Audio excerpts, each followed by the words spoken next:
Free real talks para sa mga kabataang maagang pumapasok sa relasyon. Una, ang love ay hindi panglunas sa loneliness.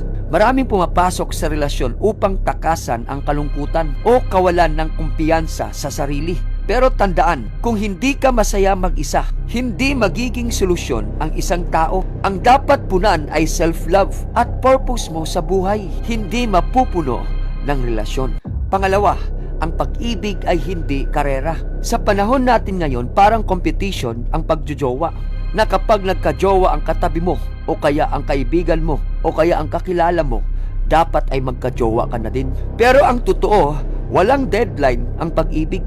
Habang ang iba ay nagmamadali, ikaw ay pwedeng mag-focus sa pagbuo ng iyong sarili. Ang mga pangarap mo, karakter mo, at stability na dadalhin mo sa future relationship mo. Dahil ang totoo niyan, ang relasyong pinilit dahil sa pressure, madalas na uuwi lamang sa sakit at pagkabigo. Pangatlo, ang relasyon ay hindi shortcut sa paglago.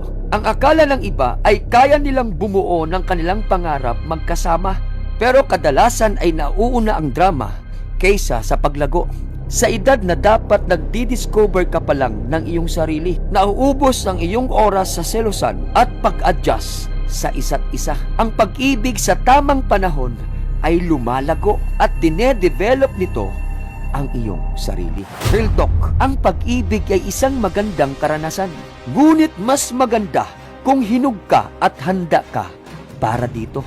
Dahil ang tamang tao ay darating sa tamang panahon. At kung meron ka mang relasyon na dapat unahin at palaguin, ito ang relasyon at pag-ibig mo sa Diyos at sa iyong pamilya. See you in my next video. God bless, kapatid.